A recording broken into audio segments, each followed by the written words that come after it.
Hello and welcome back to Reformed Thinking. It's good to be here. I'm so glad you've decided to join us. We have a very specific objective for this session. And if you're listening, we're thinking of you as the learner. Maybe you're studying for an exam, or you're commuting and want to, make the most of that time. Or maybe you're just incredibly curious about how the Old Testament really fits with the New. Which is a huge question for so many people. It is. But whatever your reason for tuning in, you want the insights without all the filler, and that is our goal here today. And we're taking on a subject that I think a lot of people in the church assume they understand, but maybe haven't looked at quite closely enough. Oh, definitely. We sing the Psalms, we read them, but we rarely stop to sort of inspect the architecture underneath them. That's a great way to put it. And to do that, we're pulling from a source that might seem a bit dusty at first glance. A little bit. But it's a goldmine. We're looking at a biblical and theological dictionary by Richard Watson. Now, before you tune out, Right, thinking it's just definitions. thinking we're just reading definitions, let me Right. stop you. We are specifically zeroing in on Watson's introduction to the Book of Psalms. And this isn't just a history lesson. Right. It's a theological lens.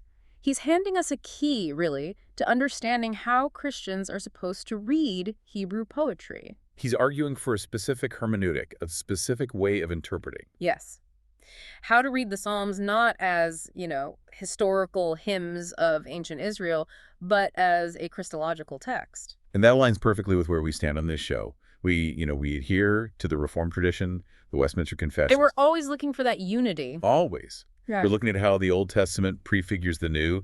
We don't see them as two separate books just stuck together. No, not at all. And if we miss that connection, we really miss the heart of the Psalms.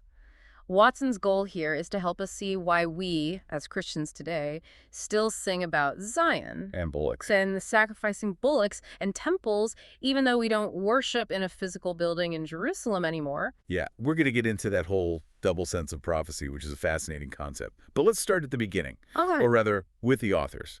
I think most people, if you just asked them, would say, oh, the Psalms. David wrote those. The Psalms of David, of course. Right there in the title, right? It's a very common assumption, and Watson, he addresses this immediately. He clarifies that while the collection is generally called the Psalms of David, because he wrote a lot of them, he is by no means the sole author. Right. He says David probably wrote more than 70, which is a huge number. It's a massive contribution, almost half the book. But it's not all 150. No. The text itself is pretty clear that the songs are the product of different persons and across a vast stretch of time. And some were written much, much later than David. Oh, yes. Watson points out that a few were composed as late as after the return from the Babylonian captivity. So we're talking centuries after David's death. Centuries. Which means this isn't one man's diary from 1000 DC. It's a curated anthology that spans a massive part of Israel's history. It is.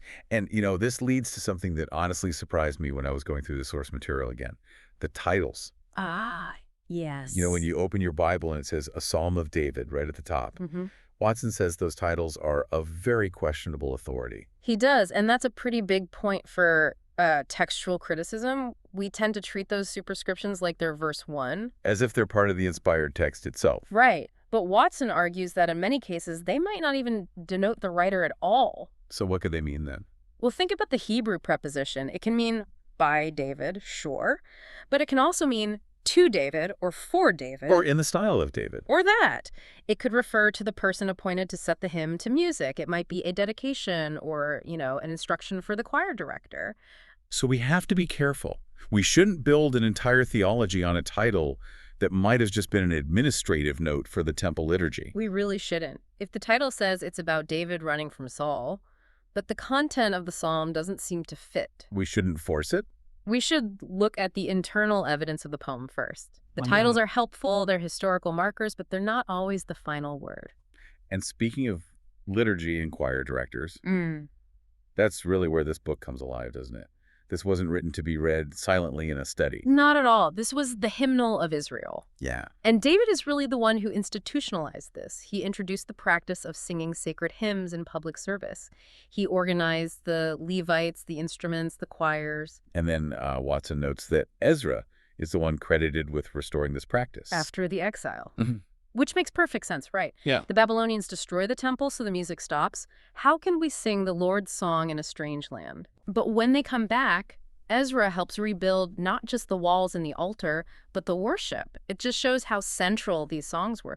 That couldn't really be Israel without the Psalms. Okay, just a quick technical note for, our listeners who like the manuscript details. Watson does mention some variations between the Hebrew copies and the Septuagint. Yes, the Septuagint, the Greek translation. The numbering gets a little tricky. How so? Well, Watson points out that the Septuagint combines Psalms 9 and 10 into one, and it does the same with 114 and 115. But then it divides others. Right, it divides 116 and 147 into two each. So the total number stays the same, 150. The number is the same, but the division of the poems varies. It's just a good reminder that when we're dealing with ancient texts, these structural elements can have a complex history. It doesn't change the inspiration of the content, but it changes how we reference it. Precisely. Okay, so we have a collection, various authors, used in public worship, preserved through history. But let's get to the question of authority. Why do we trust this book? Is it just because it's old? No, Watson argues for something much deeper than just the testimony of ages. He talks about intrinsic proofs of inspiration. He uses this beautiful phrase, the text breathes a divine spirit of eloquence. I love that phrasing. It suggests there's a quality to the writing itself, something that separates it from common poetry. You read it and you feel, this isn't just a human being venting. You can read great human poetry and feel moved, of course. But Watson is saying there's a specific weight, a holiness to the Psalms that signals a divine origin. But that's not his main argument. No, the strongest proof, and the one that really matters for the Christian, is the New Testament connection. The sacred character of the book is established by the testimony of Jesus and the apostles. They didn't just read it, they lived in it. They used it constantly. They appropriated it. That's the word Watson uses. He says the apostles quote the Psalms as obviously apposite to their own lives. They saw the predictions in the Psalms as specific descriptions, intentionally composed to describe the Messiah and his church. It was so ingrained in them. Watson mentions the church fathers saying that in the early church, the whole book was learned by heart. Can you imagine? Ministers were expected to be able to repeat the entire book of Psalms from memory. It's a level of dedication to the text that is, Well, it's rare today. It is. But it explains why the New Testament is so saturated with references to the Psalms. If you've memorized the whole book, it becomes the language you think in. It's the framework for how you see the world. So when Peter stands up at Pentecost, he's not looking up a verse. It just flows out of him because it's already inside him. And that framework is exactly what we need to unpack next, because this is where the Reformed view really shines. We're talking about the hermeneutical key, Christ as the center. This is the pivot point of Watson's entire argument. He references a couple of other scholars, Dr. Alex and Bishop Chandler, to make a logical deduction. Okay. Think about the Jewish worship practice. They celebrated these Psalms twice a day in their public devotions, morning and evening. Every single day. Every day. Now, if these Psalms were only about the historical David, a man who lived and died centuries before, why would you make them the center of daily worship? That's a great question. Watson says it would be absurd. It would be. Why would you celebrate the events of one deceased man's life every day if those events had no relation to your current situation or your future hope? Why would a Jew living in Ezra's time care so much about David's specific battle with the Philistines? Right, unless it meant something more. Why sing about David's escape from Saul when you're worried about the Romans? It just wouldn't make sense. So the conclusion has to be, The only logical conclusion is that the Jews themselves must have understood David to be a figure of Messiah. a type, a shadow. That's it. They understood that David was a type. So the Psalms were given to the church, the Old Testament church, to instruct them in this fundamental article of their faith. They were singing about the Messiah even before he came. They were looking forward through the lens of David. But this does create a bit of a tension for us today, doesn't it? The language is still very Jewish. Oh, absolutely. We're singing about the ark and the temple and sacrificing bullocks. I mean, if my worship leader started a song about dragging a bullock to the altar this Sunday, I think I'd have some questions. And you should. We're not under the Levitical law. Watson addresses this head on. He asks, do we have anything to do with the physical ark or the temple? No, they're gone. Are we going to go up to earthly Jerusalem to worship? Well, the physical city isn't the center of our spiritual worship in that way anymore. The law of animal sacrifice is abolished. So when we sing those words, we have to do a kind of spiritual substitution. That's the term he uses, and he lays out a sort of glossary for it. When we read Jerusalem, or Zion, we should understand it as the church, or the heavenly city. Okay. And sacrifices. Those become the spiritual sacrifices of praise and obedience. And what about the enemies? Because David is constantly praying for God to, destroy Moab and Edom. It's violent stuff, break their teeth, dash them against the stones. Right, those physical nations don't exist as political enemies to us anymore, so we interpret them as spiritual enemies. Sin, Satan, the forces of this world. And most critically, when we read David, we substitute Messiah. Christ. It's like a translation layer. We're taking the physical, historical imagery and translating it into spiritual reality. And Watson says that by doing this, by substituting the substance for the shadow, the Psalms become fully owned by the Christian believer. He does. He even references 2 Corinthians 5:17 that old things are passed away, and Hebrews 10:1, which talks about the law being a shadow of good things to come. It makes the Psalms so much more immediate. Instead of reading about an ancient king fighting a tribe in the desert, I'm reading about my Savior defeating the powers of hell. And notice the logic here. Watson says the Psalms are applied with more fullness and propriety to the substance than they ever were to the shadow. So the Christian actually has a greater claim to the Psalms than the ancient Israelite did. In a way, yes. Because we know who the song is truly about, we have the key that unlocks the whole thing. That's a bold statement. It really changes how you approach your daily reading. But I want to dig deeper into how this actually works in the text. Watson brings up the double sense of prophecy. Yes, and this concept is so helpful for navigating the dual nature of these poems. It's not always an either. Most psalms, Watson argues, have this double sense. They apply literally to the writer, David, or someone else. And allegorically to Christ. And this works because those ancient figures, the patriarchs, the priests, the kings, were what he calls typical characters. Their lives were designed to foreshadow something. Yes. God, in his providence, designed their offices and the remarkable events of their lives to shadow out parallel occurrences in the story of redemption. David's depressions and his victories were orchestrated to foreshow the suffering and the glory of the Messiah. Watson has this incredibly visual way of describing how the spiritual sense appears in the text. He says sometimes it just breaks forth at intervals. It's beautiful imagery, isn't it? He says sometimes the literal sense is ruling, and you're reading along, thinking about David's life, and then suddenly the language just shifts. It gets bigger. It gets bigger. Other times, the spiritual sense is the capital figure. It's so splendid that the literal sense is thrown into the shade and almost disappears entirely. And he uses that analogy. It's like a flash of lightning from the clouds. I love that. Right. You're reading along, thinking about David's troubles, and suddenly, you're seeing Christ on the cross. The language becomes too big for David. It transcends the historical moment. It's a burst of revelation. Let's look at a case study. I think examples really help ground this. He brings up Psalm 2. A classic, Why Do the Heathen Rage? A coronation psalm. Right, so it's the double sense there. Well, literally, it's about David establishing his throne against the opposition of surrounding nations. He's got Philistines on one side, Moabites on the other. But Watson points out that the language has an uncommon glow. It's exaggerated for just David. He says the diction is too bold for a human king. Ask of me, and I shall give thee the heathen for thine inheritance, and the uttermost parts of the earth for thy possession. Did David own the uttermost parts of the earth? No. His kingdom was big for the time, but it was regional. If you apply that language only to the literal David, it feels almost like court propaganda. It's hyperbolic. But when you apply it to the spiritual David, To Christ, it fits perfectly. it's no longer too bold, it's just accurate. Christ is the one who truly has the nations as his inheritance.